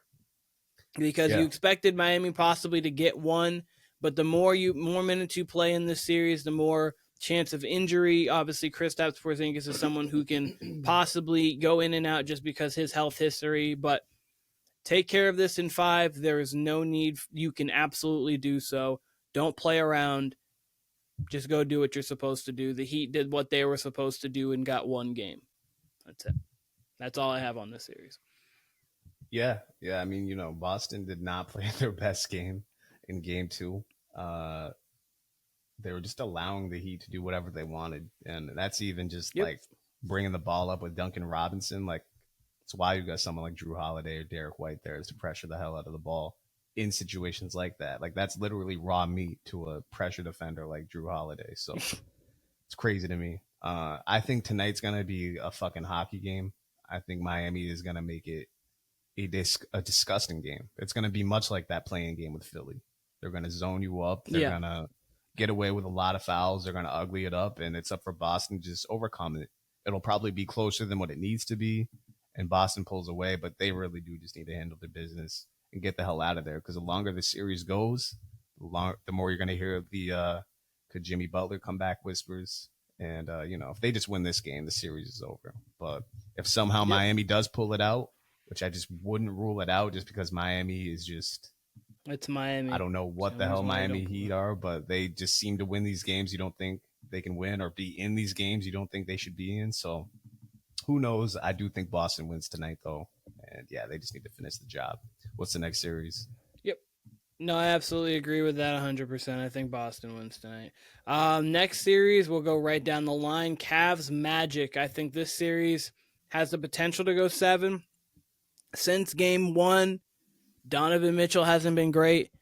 He's averaging 18 points on 38% shooting, 20% from 3 and 77% from the line. Game 5 is going to be a fun one. This is going to come down to the turnovers, especially from Paolo. He had 15 turnovers in both games, in the Cleveland games. 9 in Game 2 and 6 in Game 1. Franz found his rhythm, 13 to 17, 37 points. So if they can get to about 12 to 13 threes instead of the 8 that they hovered around in Cleveland, that 15 points definitely helps swing things. And then offensively, they need Paolo and Franz to be what Paolo and Franz can definitely have the potential to be. And on the Cleveland side, they need Donovan Mitchell to wake back up and get back to what he was in game one. Because if not, then they absolutely can lose this series, because Orlando is going to give you 48 minutes of strong competitive basketball. Yeah. I mean, it's weird because Donovan Mitchell last game, it was a close game throughout. In the first half, he actually played really well. Like, he had 18 first half points and then did not score the rest of the game. So I don't know what went on in the second half. I mean, the Magic, that's the thing with this series. These are two of the better defensive teams in the league. And we had talked after game one and, how great Cleveland looked, especially, through the first two home games. It looked like it was trending towards, if not a sweep, a gentleman's sweep. And the Magic, to their credit, bounced back and played tough. And like we said, they're a strong defensive team themselves. The fact that, you talk about threes, you say how they averaged 8 those first two games and they got up to 13, which still should not be enough in today's NBA, especially with the fact that Cleveland can shoot. I think, you talk about Donovan Mitchell, obviously he has to be better as the best player, but they haven't got much from Strus. It seems like they haven't got much Not from at all. any of their swing 7, guys. 7, 4, and 7. He's made 3 threes throughout the entirety of the series. He is 3 of 17. Yeah, and he's one if he gets his, if he gets his 3 or 4 looks a game, 3 or 4 threes, and then you're getting what you get from Darius Garland and Donovan Mitchell, that should be like they should just win just strictly off shooting. Just being able to outshoot the Magic, that should be enough. Because and think of Strus last year in the playoff run. I mean, obviously he had 31 against the Bulls to get him out of the play-in, and then he's had big games throughout the entirety Miami playoff run. So he's definitely someone who can get you 5 or 6 threes in a game. We've seen him do it in the regular season. He's just they got to have him. Someone that they need to get rolling early is Max Strus, especially with him being home too. That will change the complexion of the series. Yeah, no, it's a weird series. It's a best of 3 now, and I'd be lying if I said I had any clue what's going to happen with these two teams. I would expect that Cleveland wins game 5, and that maybe Orlando takes advantage of their home court in game 6, and we get to a 7. If not, you would lean probably Cleveland in 5 or 6 just because of the veteran team. But I don't know. This is probably the weirdest series out of all of them, and the most underrated. Like, you're not gonna hear anything about it. Like you said, it's the NBA TV special, so definitely a weird series. But I'm interested to see how it ends. Yeah, absolutely. And I'm in the same way. I'm interested to see how it ends. You could give me Magic in 6, Cavs in 6, Magic in 7, Cavs in 7. Believe it all. There's not one outcome of this series that I'm like, that cannot happen. I'd be a little surprised at Magic in 7. I would say that, especially in Cleveland. Magic in 7 would be the most shocking, just because if the Magic won in 6, you'd be like, okay, they just took it to them and they just played well. But Magic in 7, that means they went back to Cleveland and won a big game as a very young team. So you're right, that's the most shocking one. But again, if someone told me they won in 7, I'd be like, you know what, okay. A little shocked, but okay. We'll go Bucks, Pacers, and then end with Philly in the 76ers. Halliburton has been averaging 18, 6, and 11, 42, 29, 83 since you called him out for his 9, 7, and 8 game and said he's going to have a nice Lynn special. I mean, up until yesterday, I really don't think he was any more aggressive than game 1. I mean, he wasn't, as far as attacking the rim, as far as the end of game 4 was rarely where it turned around for him, where he started to look for a shot a little bit more at the end of game 1. Obviously had the big floater at the end of it, but go on. Which was weird because he apparently injured himself before the game yesterday at shoot around, and yesterday was his most aggressive game overall. Yeah. I mean, look, it looks like the Pacers are going to be in the next round. The Bucks gave it a really good fight. They got very unlucky with the Dame injury because Dame was playing out of his mind in a classic game 3. I mean, that was a wild game. Chris Middleton was doing everything he could to keep him in. Dame was playing incredible, especially in the second half, and then just happens to have an Achilles injury. And you could make a strong argument if you're a Bucks fan that if Bobby Portis stays in the game yesterday, that maybe you don't win, but it's a different outcome as far as like maybe it's closer down the stretch. Yep. So, you know, that hurt them when they were already undermanned. You would get Bobby Portis on a pretty weak ejection, but, you know, letter of the law, I kind of get it because it was a shove and then a grab, I guess. I don't know what that was. But, you know, the refs are a different story that we could complain about for a full hour, I'm sure. But, you know, they just puts them in a hole. Now they're going back to Milwaukee, which you got to feel good about, but you're probably still without Dame. Certainly without Giannis, and probably definitely without Dame. I would be surprised if either one of them play. But you'll probably have Bobby Portis back, and you can run some offense through Middleton and Lopez, and they're not really going to be fazed by the Game 5 moment, especially being down 3-1. I don't think they're really going to be fazed by that. I think they're going to get their best effort regardless of the roster. That game be tomorrow or Wednesday? Yep. I think that game's tomorrow. Yes, it is tomorrow. So I think it's tomorrow. So yeah, you're going to get their best effort tomorrow. I would not be surprised if the Bucks win. You obviously still lean Pacers, especially if they're going to get what they're getting out of Miles Turner. He's played pretty damn well this series.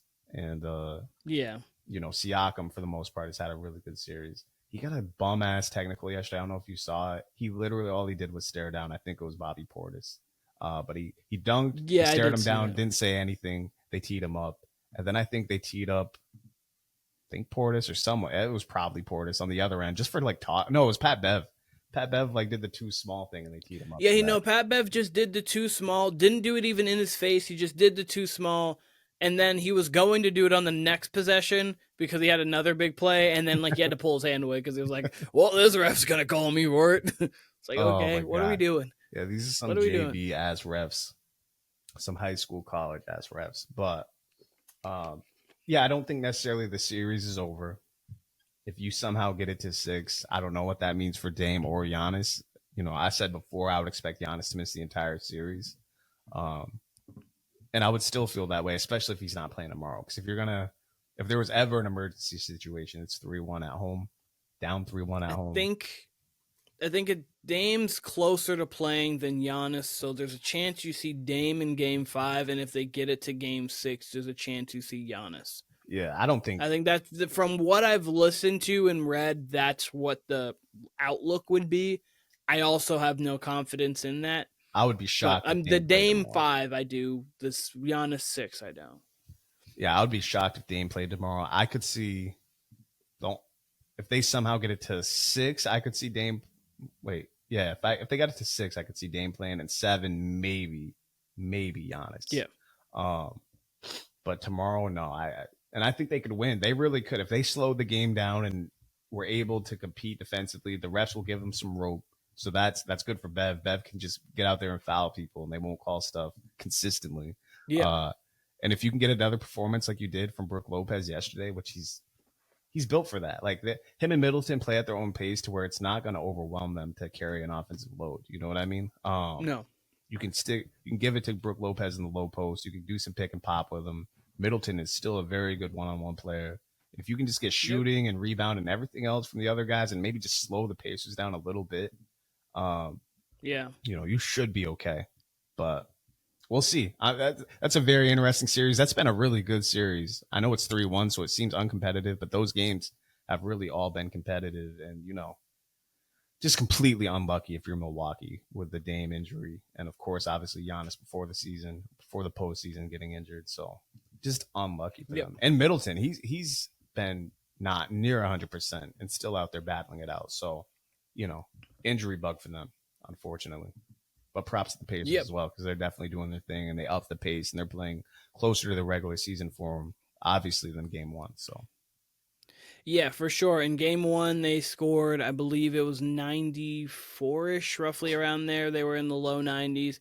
And then games through Game 2, 3, and 4, they're averaging 125 points. So they've been getting back to what's made the Pacers and what's made them a team that could give the Knicks a problem in the second round, because I do think the Knicks are going to win the series and we're definitely going to just lead into the last series of that.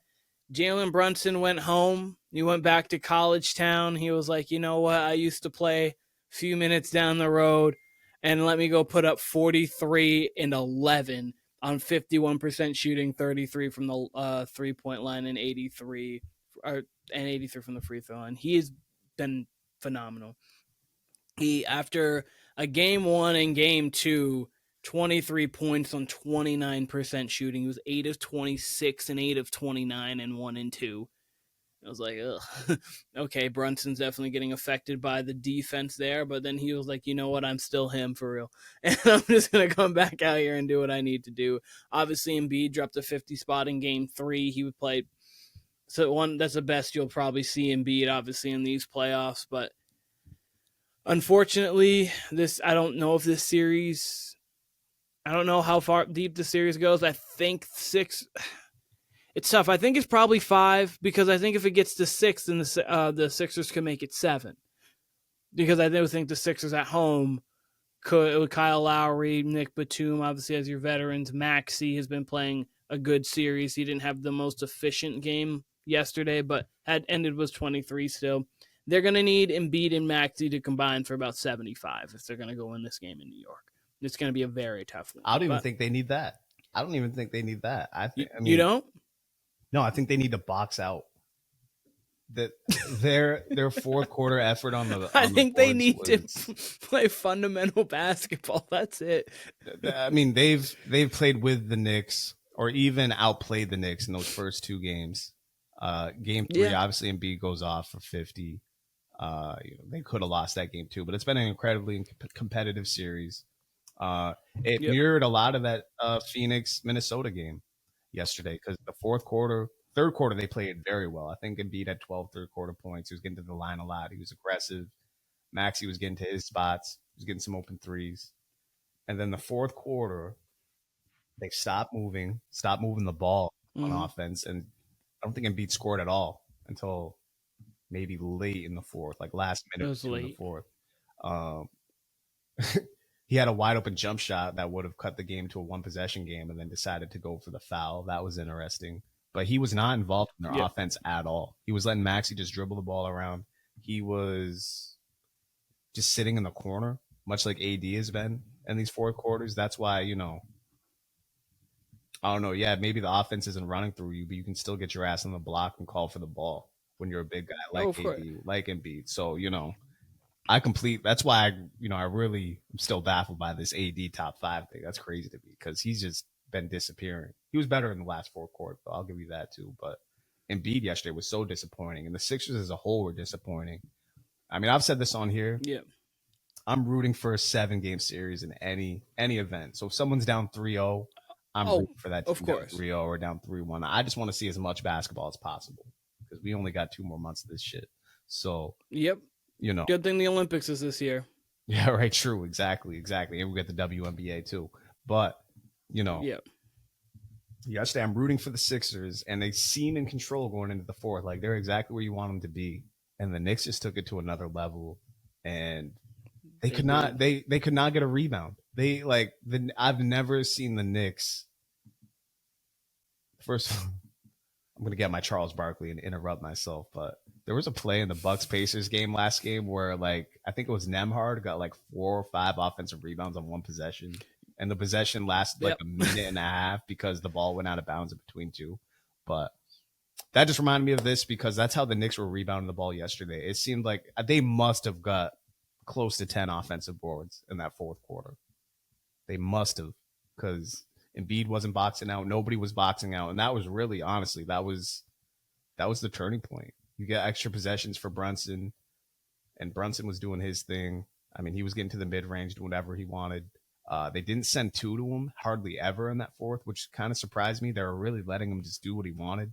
Let me have this dance with, he was on his 08 Chris Paul, 08 to 16 Chris Paul with that pick and roll. Rookie of the year, 06 Chris Paul. Shout out to Drake. It seemed like that. And, Brunson's been great all year, and he really can get to his spots, and, he's deadly in that mid-range to in-between game, like that 8 to 12 feet range. Like that's where he lives. He doesn't have the most, he doesn't have the prettiest game. He's not like Kyrie or Chris Paul in the pick and roll when he's out there. It's more of a gritty type of scoring effort that you get from Jalen. This is just 0-1 Sixers. I wouldn't quite call him AI either, but No, I'm kidding. No, he's not AI. AI honestly had a little bit of a gorgeous game. So I mean, obviously he could play with grit, but like his crossover and like just the way he was so fluid. Yeah, he was. I just more so meant like the best like Brunson. I more so just meant the team itself, the one guard and the defensive prowess around it. More so that, not actually AI. Sure. No, but yeah, I mean, no, Brunson just.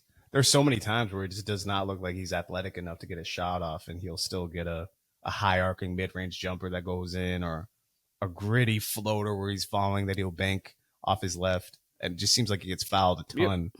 Yep. And I mean the Knicks are just the tougher team, which is why, last year with the Celtics, anytime they play the Celtics, that's the type of teams that give them problems. Is the Knicks or the Heat, a team that can just out tough you, and that's exactly what happened with Philly yesterday. And I'm very disappointed in Embiid. It looked like another MVP season for him. We obviously know the ups and downs he's had, but he did not do anything in the fourth. And at that moment when he could have at least cut it to a one-possession game, he decided to foul hunt. Like, if you're going to go to the rim there and not take the wide-open 8-foot jumper, dunk the ball. You're 7 feet tall, probably more than 7 feet tall. Yeah. And he decides to he's closer to the left side of the rim, Keenan. He goes all the way to the right side for a reverse layup and basically gets blocked by, I don't know who that was, if it was Precious or who it was, but you got no help from anybody offensively, really. You got Hartenstein out of the game. He had 5 fouls. Mm-hmm. You're going against Precious. That's as bad of a loss as you'll ever see. And I feel bad for the Philly fans because, man, they're starting to feel Red Sox-ish. They're starting to feel Chicago Cubs-ish with their NBA teams, because whatever will go wrong or whatever could go wrong seems to go wrong for them. I guess the Dallas Cowboys too, you could throw into that category. That's how the Sixers are starting to feel, because, man, there's no reason for it when you got Joel Embiid, and for whatever reason he decided to be James Harden yesterday and just sit in the corner and say, hey, you guys got it. It made it really tough on Maxey and Lowry. They were really forcing up shots a lot in that fourth quarter when that was not happening through 3 quarters of that game. So I was disappointed as a neutral observer, but again, kind of rooting for Philly because you want to see this series go as long as it could. I thought this would be a 7-game series. I thought Maxey would be the difference. And in this case yesterday, you got scoring from both of them. And one of your guys, the MVP candidate, decided the fourth quarter was not good enough for him and that he will just watch from the side. So it was disappointing. And again, on top of that, the rebounds, that's really what changed it. I mean, New York had so many more extra possessions that they might not even have scored on. Some of them they didn't score on because, man, these games have been rock fights, have been hockey fights, have been, matchups like that. But those extra possessions will kill you if you're the Sixers. Oh, they absolutely. Just gave up way too many. They're back-breaking. And New York is an extremely tough place to play in the playoffs. New York is a great home team. They win, what are they, like 27-11? Excuse me. Like they're 27-11 at home, something like that throughout the regular season. And Philly could absolutely win there. They outplayed them there in those first 2 games, I believe, despite the going down 0-2. But yeah, it's all about mentality with them, and they seem to just carry this victim mentality, this loser mentality throughout the franchise. And everyone points the fingers at everybody else when it comes to Embiid, and he's the one constant. If they go out in 5, you can point to the injuries and stuff, but man, he looks great each one of these games bouncing back from injury. Games 1 through 4. Anytime you think he's hurt, man, does he have a hop in his step. So again, very disappointed to see what happened in the fourth quarter yesterday. I just went on like a fucking monologue, I feel like, about this series. But no, and I have no other points on this series. All I have to say is, how hard are you to put up 50 against the Knicks? That's, like, I understand you're definitely hampered, and I'm not trying to make it sound like you have nothing ailing you at all, no ailments, but you put up 50 in game 3. So that was the same thing when I felt about, like, Giannis injured last year against the Heat.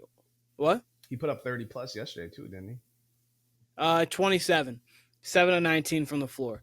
But it was the same thing I felt with Giannis in game 4 or game 5 last year. I was like, he put up 38 and 20 And then you can't just say that it was because he's hurt that the Bucks lost that game. He ran away from the ball at the end of the game is why they lost that game.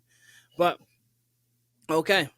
That's series breakdowns there. Did you want to give picks for the series again? Like, I mean, we kind of can run through these because, like, most of them are decided.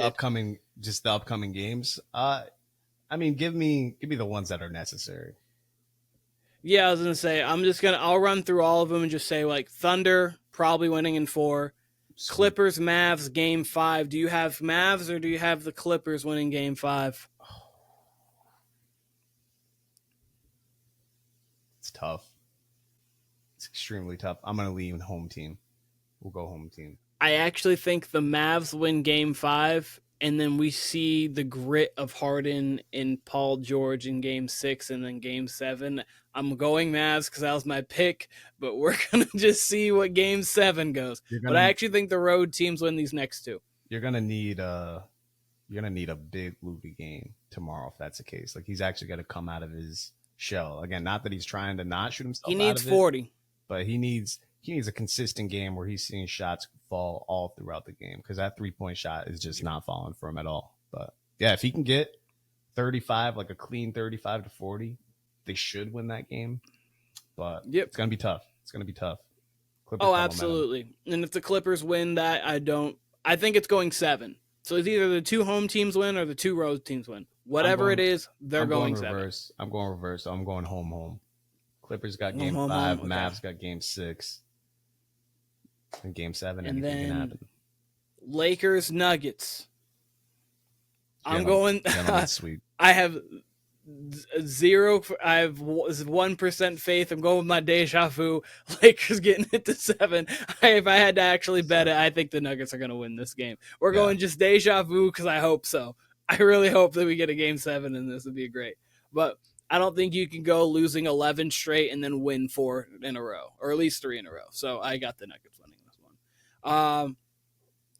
Boston up 2-1 or 3-1, right? 2-1? 2-1. It is 2-1. Yeah, I think they close out the series in 5. I think they just win Game 4 and Game 5. I have nothing else to say about that. I don't know if you agree, but should be over in 5. Wouldn't be surprised if it's 6. Yeah, see, I wouldn't be surprised. I mean, they let Atlanta bring them to 6 a couple years ago. So it would have. They didn't have Porzingis or Holiday on that team, but they're still really good. Yeah, it would have to be some weird voodoo shit that went on tonight, like some weird, like just a terrible all-around game from the Celtics. But the Heat are just so good at making you play that ugly style when they want to. Like, they can just randomly win that game. Celtics should not lose it, but you just never know. You'll wake up and Hayward Highsmith, well, how'd he drop 40? Like, you just one of those things. You just never know what's going to happen. Hayward Highsmith was 8 of 11 from 3. What? What happened?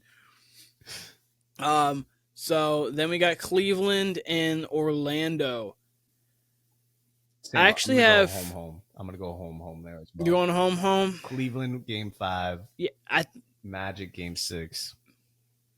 Yeah, and I have to. I actually agree with that. I feel like the Cavs. I actually agree with. I feel like the Cavs should just win Games 5 and 6. I think I even picked the Magic, but to win this, you picked Magic in 6. I picked Cavs in 6. The Cavs should win in 6, but for some reason, I think they're going to let this thing go 7, and I have no idea from there. Magic at the. Let me say, if the Magic happen to win tomorrow,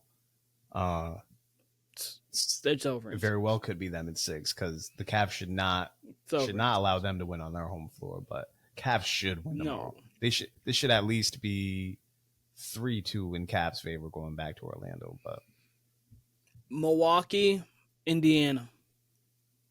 I'm gonna say Milwaukee wins. Force a Game 6. I think that Milwaukee wins, and Giannis and Dame both come back for Game 6, and we'll see how it goes. And we'll see if they win or not. Giannis and Dame are back for Game 6. I think you probably get a big out of Brook Lopez and Bobby Portis. I think we get Dame back for Game 6 if that's the case. I see Giannis and Dame coming back Game 6 down 3-2, and we'll see how good they are. And then last but not least, Knicks and Sixers. I think the Knicks close them out in 5. I hope they go 7, but I think the Knicks close them in 5. I'm gonna pick the Sixers just because I'm rooting for Game 6, but Good. I hope I'm wrong. there's a Truly do. world where the Sixers just absolutely roll over tomorrow. I don't see it, but I don't know. By the way, I've expected more from Nick Nurse this series too. Yeah. As far as just defensive schemes or just, I don't know. I feel like once you bottle Brunson up and you make everyone else score, which to their credit, Josh Hart and Deuce McBride, they were in the first couple games. And Josh Hart's been incredible. I mean, this is like a Draymond Green-like run for him as far as like Draymond's coming out party back in the days. So I don't know. I feel like if you got Jalen Brunson to 20 to 25 points next game, you should win that game with how Embiid's playing. Embiid's been getting whatever he wants. He's been getting to the line. Maxi's been phenomenal. Yep. If you can get that and you can because Batum and Lowry and those guys, they're not afraid of, playing on the road in a tough environment. They're built for that. So you're going to get at least good effort. You might not get good shooting from Lowry, or Batum, but like Lowry's the one who kept them in the game the last 6 minutes of yesterday's game. Like again, he's not going to shoot the ball well, but I mean, he missed that 1-3 by a mile. It just went off the glass and he chased it down, got his own rebound and got fouled. You know what I mean? Like he'll make all those extra plays. He's a winning player. He's a winning player and he makes winning plays. That's for sure. So big sports weekend, of course, NFL draft, top 3 pick, first time in really our viewing lifetime we've had a pick that high. Obviously, you were born when we took Bledsoe, I think in 93 at the 1. But I don't think you were viewing at age 1. Yeah, I do not remember the 93 draft. But I could be wrong, but I don't think you were viewing it. But first time we've truly had a top pick. I know you were not a huge advocate of taking a quarterback there because you feel Marvin Harrison might be the best player in this draft. We got Drake Maye. How do you feel about it now that we've officially drafted Drake Maye at the 1? Or our 1? I mean, we've talked about it here and there. My position hasn't really changed. I mean, obviously, I'm optimistic, right? Our pick is our pick. We got Drake Maye. We got a lot of offensive players. I don't think we picked a defensive player in the entire draft. Is that true? Or at least that was the case up until day 3. A corner in like the 6th round, I want to say. We took a corner, Marcellus Dial rather, in the 6th round, and that's the only defensive player that we took. Yeah, I mean, I'm just at a different place in my fandom, not for the Patriots, but as far as patience with the Patriots. So, I'm going to give this whole regime of Gerard Mayo, now Drake Maye, who we'll probably see, if I had to guess, we'll see him sometime between the weeks 8 and 12 and going forward of this season. Ideally, I think they'd want to sit him the whole entire season, but it does seem like, someone like Brissett will eventually get injured at some point, or maybe his play will regress a little bit. So I think we'll see glimpses of Maye this year, but probably won't really see him until year 2 officially. So the regime of Gerard Mayo and Drake Maye and what seems to be the Crafts as acting GM, I'm going to give that 3 years of patience, I believe.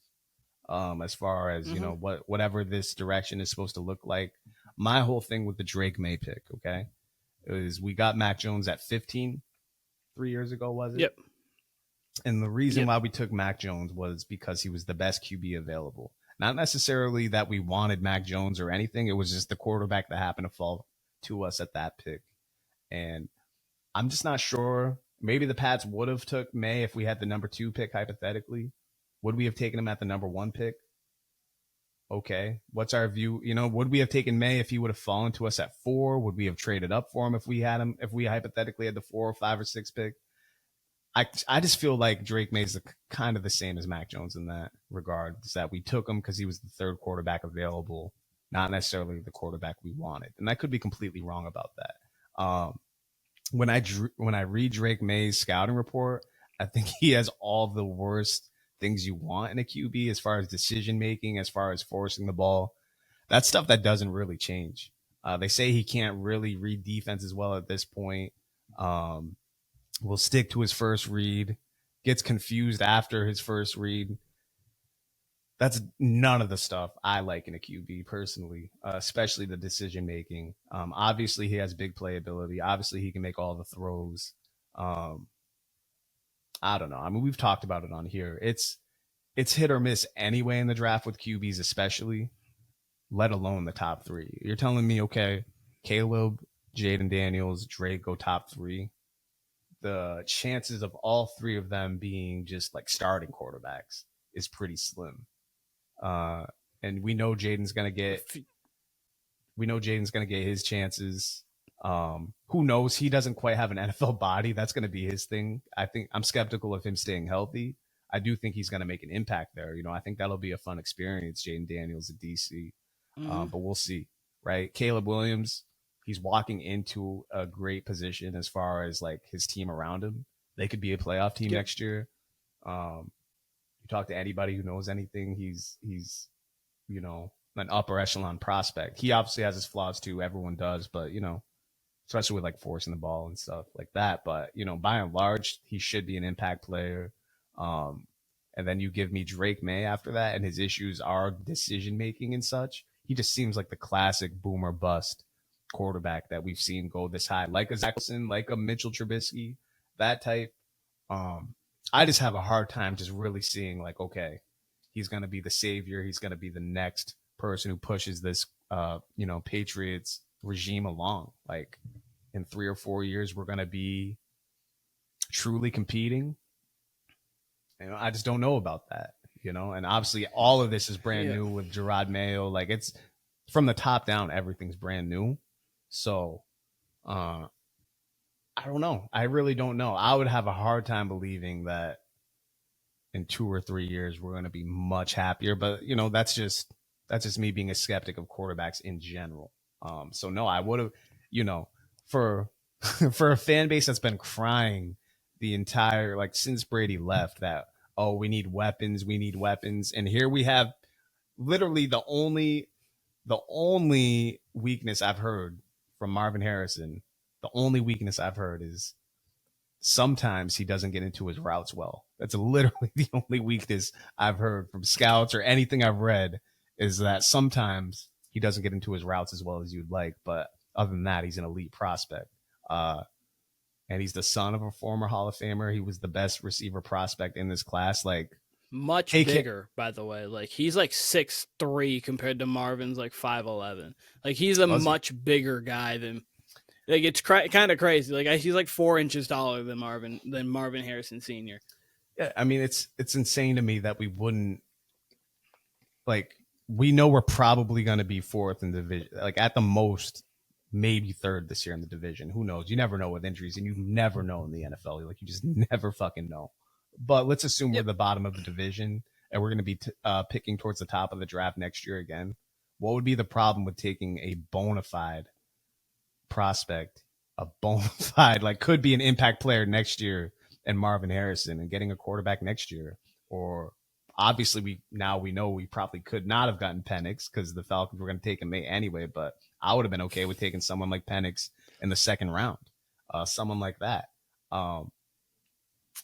But it is what it is. And we actually took a pretty big arm quarterback late, right? With kid from Tennessee, Joe right? Milton. Shout out. I'm in Tennessee. That's a huge. We sell his jersey at Dick's Sporting Goods. We had to transfer him out, but a big guy. A lot of people are happy about it. I'm in between because. And sorry to cut you off, but not only Harrison, but Malik Neighbors is right there. There were just guys right there that were available that would have been explosive for us, that would have already set the offense up better maybe than a QB, just because we don't know with this QB yet. We just don't know. But go ahead, keep going. It's hard because, you're right, you don't know about any QB, and really what the drafts have always told us is there's going to be, typically in huge quarterback drafts, there's going to be one very good one to superstar-ish. There's going to be one starter. It's going to be one guy who's and then usually 2 busts. So it's hard to know what is what.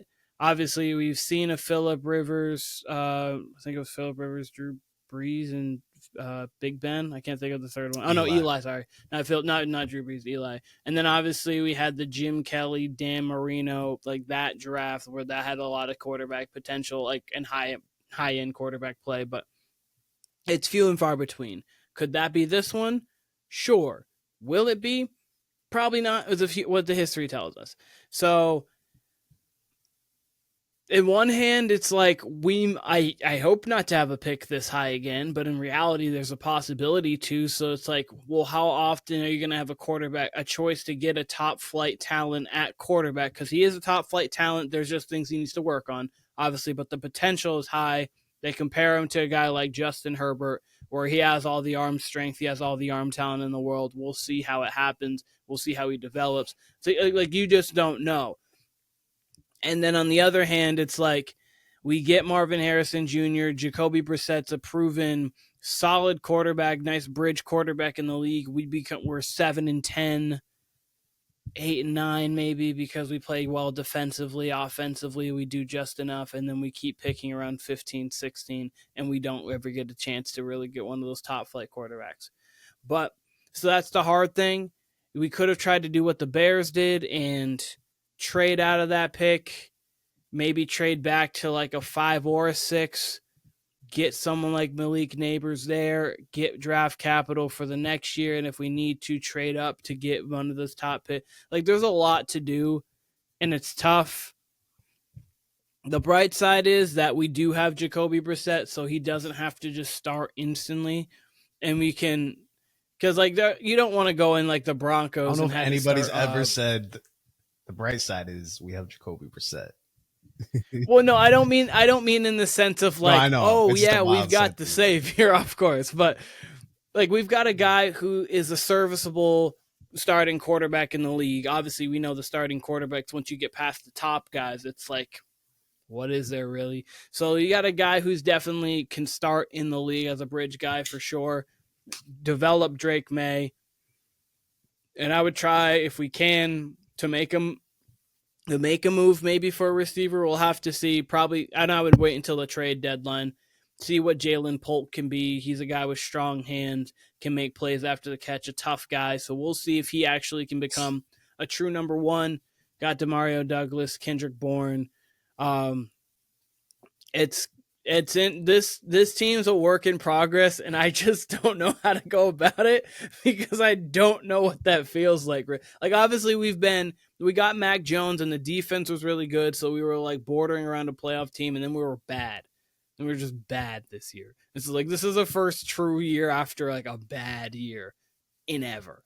So I don't know what fans feel like. I don't know. We could be okay. We could be bad. We could be solid. Drake Maye could have promise. Drake Maye could be a bust. I don't know. I really don't know. I would have been fine with Marvin Harrison Jr., though. I promise you that. I watched him a lot. I would have been fine with Marvin Harrison Jr., promise you that. Yeah, I mean, I probably shouldn't pay attention to Patriots fans as much as I do when it comes to stuff like this, but I mean, again, just how much we were crying about weapons, and then Marvin Harrison Jr. is right there. We don't take him. Neighbors is right there.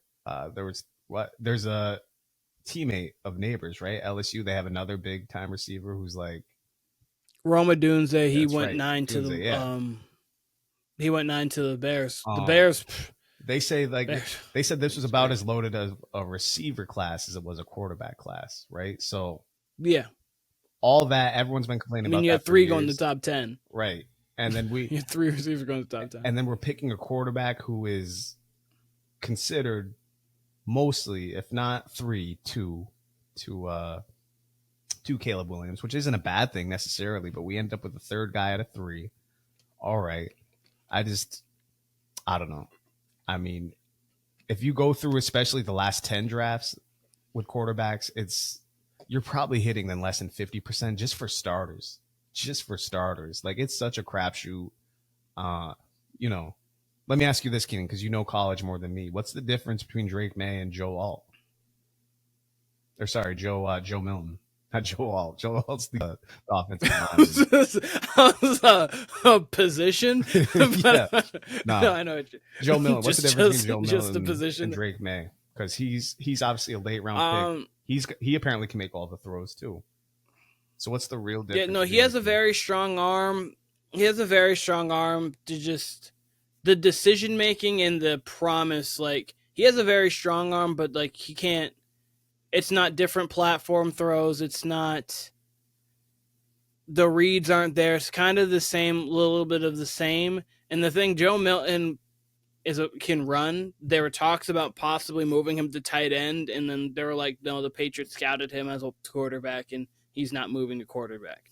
So Joe Milton, because he had like an 81-yard, I think, rushing touchdown from the quarterback, and he's actually going to legitimately move. So here's the thing. We drafted our quarterback of the future. It could be Joe Milton. Let you know. But what's again though?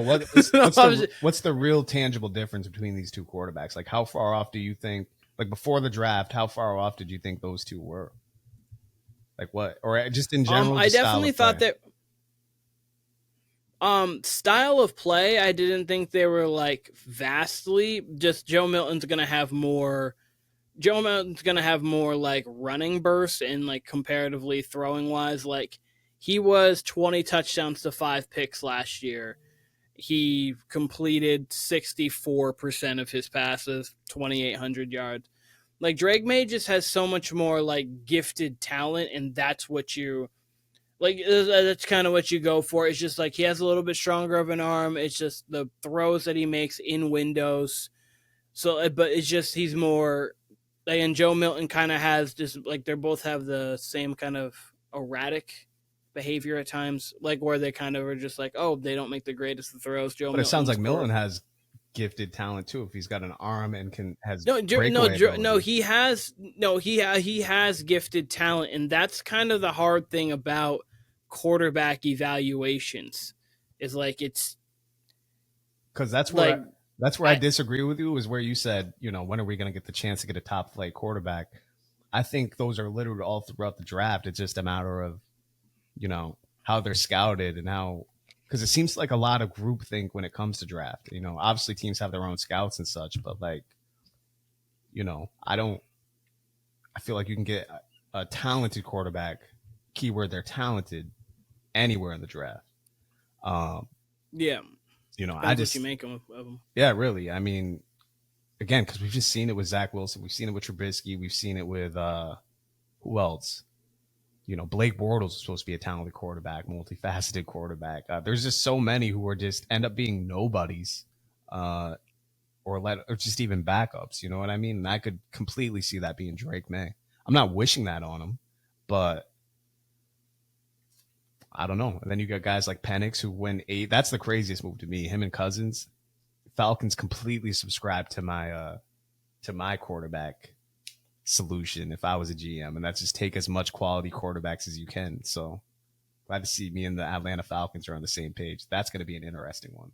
But I think that ends up being absolutely. I think that ends up being Cousins playing the 2 years that he's guaranteed of the contract, and then Penix is taking over after these 2 years.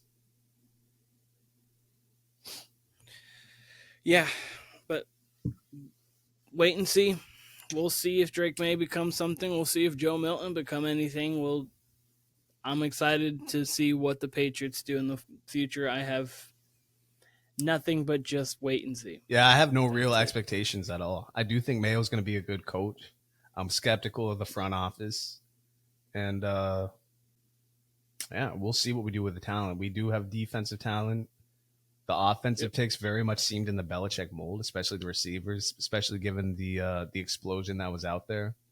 Yeah, of course, Belichick's not there, so all of a sudden people want to say how great of picks these were. But if this was Belichick picking, they would be, up in arms about it. I really don't like how Belichick was treated out the door. I think it was disgusting. Kraft handled it with class as far as like the press conference and all that, but everything after with the dynasty documentary and just everything else we've heard from fans and such like that, I don't like it. And supposedly Kraft blocked the hiring in Atlanta from happening. So I don't like any of that. But Belichick's been killing it. Well, He's been killing it in the TV realm. He did great on the McAfee show. yeah, no, he has been. He's been doing good. I like it. And I cannot wait him to there. see what he does during the regular season because I'm excited to see what Brady does too, because he's like his contract with Fox starts this year, so we'll see if he actually does. that's going to be interesting. Yeah, it They will be. they need to throw the bag at Belichick and get him in the booth with Brady is what they need to do because that would be must see TV anytime any games they it'd had. be great. It'd be better than some of the games. Really would be. You'd get Brady out of his shell. You get Brady out of his shell, and I expect him to be better than what people are thinking. But that's another one. I just don't know what to expect because Brady could be good, but he could also be terrible. But we could also be playing football in 8 weeks. Who knows? So We'll see. But basketball on tonight, of course, the draft. We'll see what these prospects do. This was the Warner Brothas Podcast. This is Keenan. That was Kyle. Warner Brothas Podcast on Instagram, TikTok, YouTube, anywhere you can get, anywhere on social media, pretty much. Warner Brothas Podcast, you'll find us there. And we'll see you soon. Like a man.